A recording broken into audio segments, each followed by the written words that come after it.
సాక్షాత్తు భారతదేశ రాజ్యాంగం యొక్క సృష్టికర్తనే అని చెప్పొచ్చు రాజ్యాంగానికి. అట్లాంటి వ్యక్తి ఇంటర్వ్యూలో స్టార్టింగ్లో మీరు అడిగితేనేమో అంబేద్కర్ గారే నాకు ఇష్టం అని చెప్పారు. ఏ గ్రంథాలను గౌరవిస్తున్నానంటే భారతదేశం యొక్క రాజ్యాంగాన్ని కూడా గౌరవిస్తున్నానని మీరు చెప్పారు. సాక్షాత్తు రాజ్యాంగ రూపకల్పన చేసినటువంటి అంబేద్కర్ గారే ముస్లింల పట్ల ఈ రకమైనటువంటి వ్యాఖ్యానం రాశారు. ఇది నేనే కాదు, నేషనల్ మీడియాలో మీకు ఇందాక కూడా చూపిస్తాను ఆస్తక్లో. ఈ పుస్తకం పేరు Pakistan and partition of India. ఇందులో అంబేద్కర్ గారు ఏం రాశారని నాకన్నా కూడా పేజ్ నెంబర్తో సహా ఉంది. వీలైతే మీరే చదివి ఇలా జరగడానికి గల కారణం ఏంటి, అప్పుడు దేశం అన్నప్పుడు దేశం ఇచ్చేశాక కూడా మిగిలిన ముస్లింల గురించి ఉద్దేశించి రాసినటువంటి పుస్తకం అనవచ్చా ఏంటో చూడండి ప్లీజ్, దయచేసి చదవండి. దీని స్క్రీన్ షాట్ తీసుకున్నారా మీరు? ఎట్లా ఇది? లేదు, అది మన వాట్సాప్ పుస్తకం Pakistan and partition of India, రచయిత పేరు B R Ambedkar, page number 123. Already ఇది గతంలో విన్నటువంటి విషయం ఇది. అంటే దీంట్లో ఎక్కడ అందులో లేవనెత్తినటువంటి క్వశ్చన్స్ ఫస్ట్ మీరు పూర్తిగా చదివేసి ఆన్సర్ మీరు ఏమి ఇవ్వాలనుకున్నా ఇవ్వండి. ఆన్సర్ విషయం ఏంటంటే చదువుతాను ఇప్పుడు నేను పాయింట్ చదువుతాను. యాక్చువల్గా ఈ బుక్లో అంబేద్కర్ గారు రాసినటువంటి ఏ విషయాన్ని కూడా ఖురాన్ రిఫరెన్స్ కానీ హదీస్ రిఫరెన్స్ కానీ ఇవ్వకుండా రాసేశారు. అంటే నిరాధారంగా రాశారు. ఏం రాశారో చూద్దాం. పేజ్ నెంబర్ 123లో ముస్లింలు భారతదేశంలో నివసించకూడదు అని రాశారు. పేజ్ నెంబర్ 125లో ముస్లింలు భారతదేశానికి ముప్పుగా మిగిలిపోతారు మరియు భారతదేశంలో మతపరమైన అల్లర్లు సృష్టిస్తూనే ఉంటారు.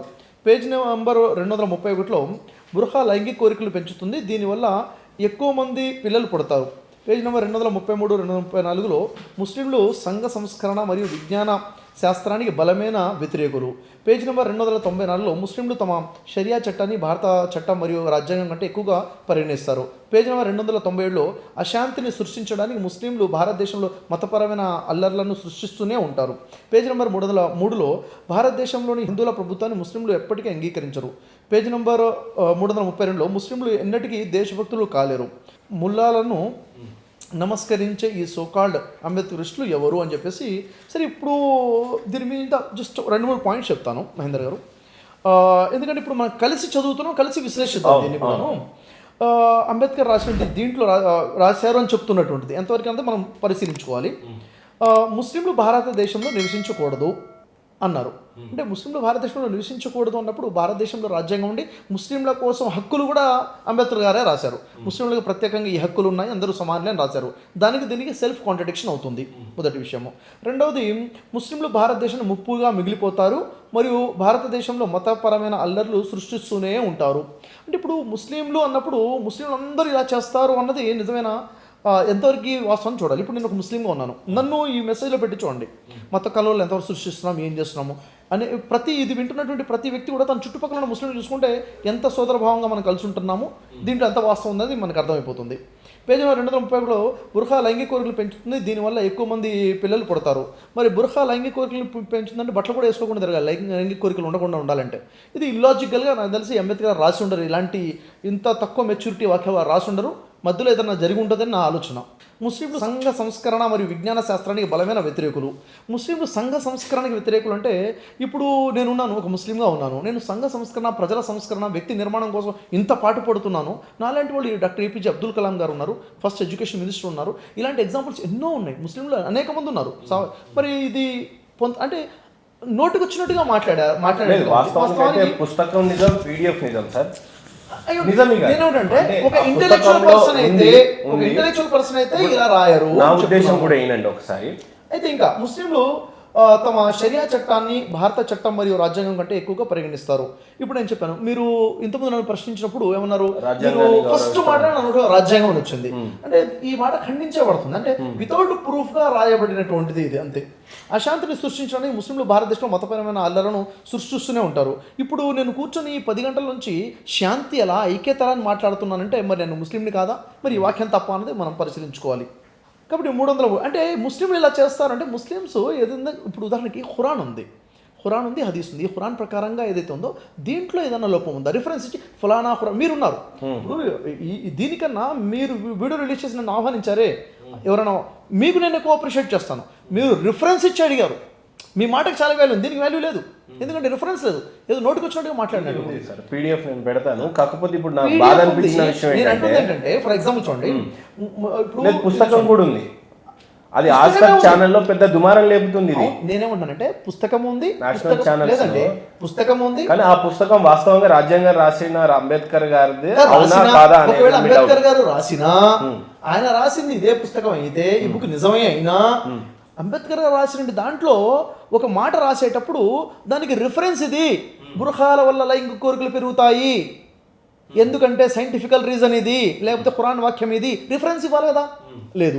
ముస్లింలకి దేశభక్తి ఉండదు, దేని ప్రకారంగా, ఖురాన్ ప్రకారం, దేని ప్రకారం ఏం చెప్తున్నారు, ఏమని చెప్తున్నారు, ఎవరిని చూసి చెప్తున్నారు అంటే బేస్లెస్ వాక్యాలు అంట. నేను నేషనల్ మీడియాలో అవుతుంది. ఎందుకు నేషనల్ మీడియాలో ఈ చర్చలు ఎందుకు అవుతున్నాయంటే, మళ్ళీ చెప్తాను, దేశాన్ని దోచుకునేవారు ప్రజల దృష్టిలో పడకుండా ఉండడానికి, ప్రజల దృష్టి మళ్లించడం కోసం ఇలాంటి వస్తూనే ఉంటాయి. ఇలాంటి మన వాళ్ళని దృష్టి మళ్లించే పని చేస్తూనే ఉంటారు. మీ నోట నేను చెప్పియాలనుకున్నటువంటి ఉద్దేశం ఏంటంటే, ఇలాంటి సర్క్యులేషన్ చాలా విధాలుగా జరుగుతున్నాయి, ఇది కేవలం మతపరంగా కాకుండా రాజకీయ పరంగా చూడాలి అని మీరు చెప్పాలని ఉద్దేశించి, ఇలాంటివి కూడా ఎప్పుడు కూడాను ఇలాంటి చర్చలు వచ్చాయంటే సార్ ఒకటే సార్, బేసిక్ ఫండమెంటల్ రూల్ ఏంటంటే, ఒక మాట మార్కెట్లోకి వచ్చింది, విభజించే విధంగా వచ్చింది అంటే, చావాలంటి సినిమాలు వచ్చాయి అంటే ఇది రాజకీయ కోణమే, రాజకీయ రంగే. ఇలాంటి మెసేజెస్ వచ్చాయంటే రాజకీయ రంగే. ఆ సంభాజీ అయినా కానీ, శివాజీ అయినా కానీ, వారు మనకు తెలుసు శూద్ర ఛత్రపతి శివాజీ, ఆయన రాజుగా అవుతానంటేనే బ్రాహ్మణులు యాక్సెప్ట్ చేయలేదు, అవునా లేదు? ఆ టైంలో పీఠం అధిష్ఠించడం కోసం బ్రాహ్మణులు అంటే ఎవ్వరు, ఒక్క వేద పండితుడు ఒక్క బ్రాహ్మణుడు రాలేదు. ఆయన ప్రకటించారు, ఎవరైనా వస్తే అతని శరీర బరువుకి 10 అంతల బరువున్న బంగారాన్ని ఇస్తాను, ధనాన్ని ఇస్తాను అని చెప్తే, అక్కడ వెస్ట్ బెంగాల్ నుంచి బ్రాహ్మణ్ వచ్చేసి శివాజీ అంటే రాజుగా పట్టాభిషేకం చేసే విధంగా మంత్రాలు చదవడం జరుగుతుంది. ఆ తర్వాత తిలకం దిద్దామంటే తిలకం కూడా ఎలా దిద్దారు సార్? చరిత్ర మీరు చదివారు కదా, ఎలా దిద్దారు చెప్పండి, ఎలా దిద్దారు? తన ఎడమ కాలుతో తిలకాన్ని తీసుకుని ఎడమకాలు బొట్టనవేలుతో తిలకం దిద్దే ప్రయత్నం చేస్తే, అప్పుడు కత్తి తీసుకుని చంపేయడం జరుగుతుంది శివాజీ. అంటే ఇక్కడ ఉన్నటువంటి అగ్రవర్ణాలు బ్రాహ్మణులు అనుకునేవారు, శూద్రుడు మా సేవ చేయాలి, వాడికి ఇప్పుడు ఏకీభవించట్లేదు. నేను ఏకీభవించడం కాదు, అంటే చరిత్రని వక్రీకరించి తీశారని అంటారు, కానీ ప్రతి ఒక్కరు కూడా ఇది వాస్తవాన్ని తీశారు. సినిమా డైరెక్టర్ మీద కేసు ఫైల్ అయిన విషయం మీకు తెలుసా? తెలుసు. అయిందా? చరిత్రను వక్రీకరించారని కేసు ఫైల్ అయిందా? దాని గురించి చెప్పారు ఆయన ఏదో విషయం, ఏదో విషయంలో జరిగింది కదా, పరువు నష్టం దావా వేస్తే ఆయన వచ్చేసి క్షమాపణ చెప్పారా లేదా? నేనేమంటానంటే, పరువు నష్టం దావా వేస్తే క్షమాపణ చెప్తారా, లేకపోతే మీ ఇష్టం సినిమాలు తీస్తారా? వక్రీకరించబడింది సార్. ఈ రోజు శివాజీ గారు ఎలా చనిపోయారు చెప్పండి? ఛత్రపతి శివాజీ ఎలా చనిపోయారు? హెల్త్ బాగాలేక చనిపోయారు, రక్తం కక్కుకొని చచ్చిపోయారు. ఆ తర్వాత తెలిసిన విషయం, విషం కలిపారని చెప్పేసి తన కుమారుడు చనిపోయారని కొన్ని చోట్ల విషం కలిపి చంపేశారు. ఎవరు చంపేశారు? ఈ శూద్రుడు మా మీద రాజుగా ఎలా ఉంటాడు అని అగ్ర కులాల వాళ్ళు చంపేశారు. రెండు హిస్టరీస్ చదివాను. ఇంకో విషయం చెప్తాను, ఒకటి రక్తం కక్కి చచ్చిపోతే ఎవరైతే కలిపానని చెప్పారో ఆయన ఉరి తీశాడు అని సంభాజీ మహారాజ్ గారే ఉరి తీశారు అని ఒక చోటు ఉంది. ఇంకో చోట ఆయన కామన్ గా మోషన్స్ అయినాయి, ఫీవర్ అయింది, ఆయన చనిపోయారు అనుకున్నారు. చదివారు, నేనే పుస్తకం చదివాను, టాలీ చేసుకోవాలి మనం. చరిత్రలు వక్రీకరించబడతాయంటున్నాను. సంభాజీ మహారాజు ఉన్నారు కదా, అంత వీరుడిగా ఉన్నటువంటి ఆయన్ని ఎవరు చంపారు సార్? ఆయన్ని ఎవరు పట్టించారు సార్? ఈ శూద్ర రాజు మా తల మీద ఉండకూడదని చెప్పేసి ఇక్కడ అగ్రకురాణ వాళ్ళు మరి అక్కడ ముస్లింలకి చావా సినిమాలో హిందూ ముస్లింలు ఎందుకు గొడవలు చూపించారు సార్? నేను అంటుంది ఏంటంటే, సరే అక్కడ పక్కన పెట్టండి, అలాగే రెండు విషయాలు నేను మీకు దృష్టికి తీసుకొస్తే మీకేమైనా అర్థమవుతుందేమో. చూడండి, కళ్ళు ఎందుకు పొడిచారు? మతం మారడం కళ్ళు పొడిచారు అన్నది అపోహ, అన్నది అపోహ. అసలు నిజం చెప్తాను. చూడండి, 2 కళ్ళు ఎందుకు పొడిచేశారు? 4 ఎందుకు కోసేశారు? గోర్లు ఎందుకు పీకేశారు? చర్మాన్ని ఎందుకు తీసేశారు? ఎందుకంటే ఇక్కడ వీళ్ళు నమ్ముతున్నటువంటి తయారు చేసిన శాస్త్రం ప్రకారంగా శూద్రుడు ఎలా ఉండాలో అలాగే ఉండాలి, లేకపోతే కళ్ళు పొడి చేస్తారో, నాలుగు కోసేస్తారో, చర్మాన్ని ఒలిచేస్తారో. మీరు ఎక్కడ చదివారు సార్? ఇది చరిత్ర చదవండి సార్.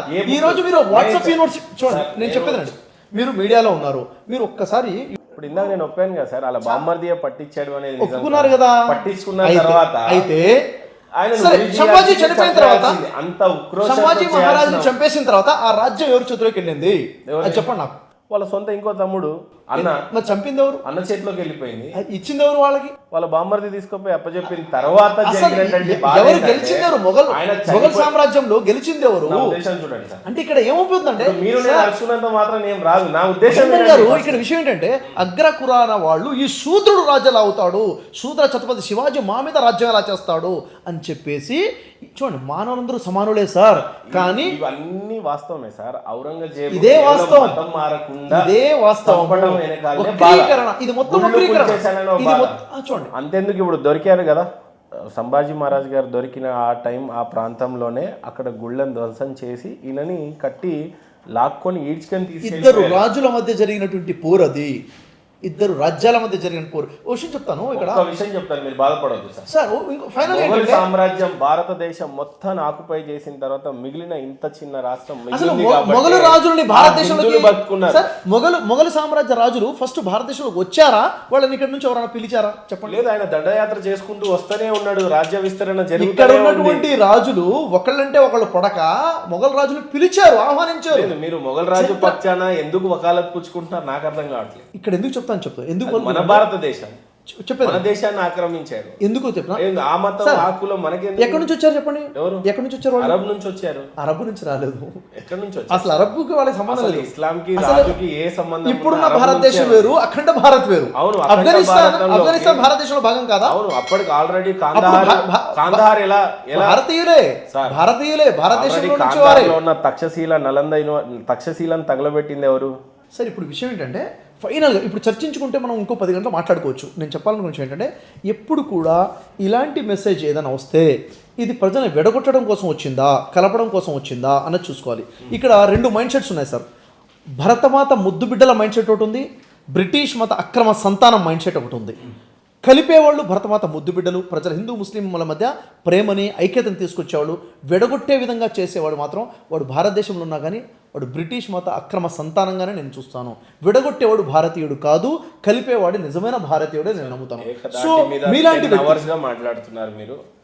ఏమైనా నేనైనా ప్రిపేర్ అయ్యి వస్తాను, కానీ కలిసే విధంగా కాంట్రడిక్షన్ నేను ఎన్ని మాట్లాడినా చేసినా బట్ ఖచ్చితంగా ఎలా కలవచ్చు మనం అనే దాని మీద 100% జరగాలి.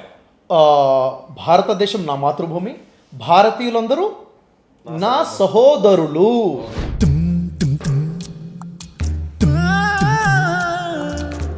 వచ్చునాడు నీవు వెంటేమి తెచ్చేవు, పోవునాడు నీవు తీసుకెళ్లేదేమిటి, మున్నాళ్ళ ముచ్చటకే మురిసేవు భ్రమసేవు, ముందుగతిగాన కావో మనసా. ఆలు బిడ్డలనుచు అన్నదమ్ములనుచు, ఆలు బిడ్డలనుచు అన్నదమ్ములనుచు, ఆరాట పడబోకు మనసా, ఆరాట పడబోకు మనసా.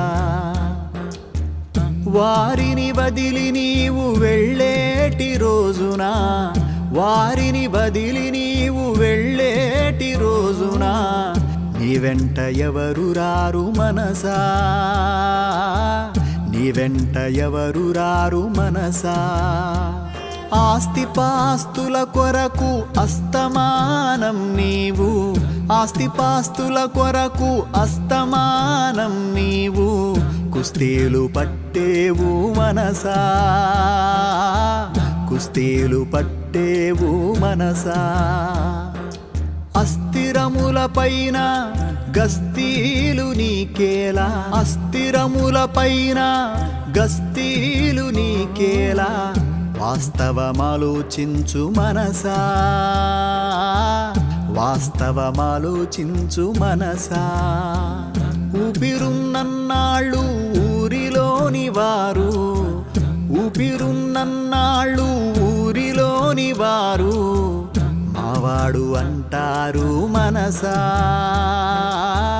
మావాడు అంటారు మనసా.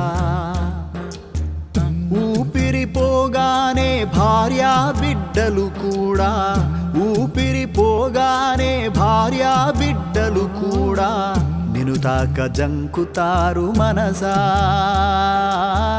నిన్ను తాక జంకుతారు మనసా.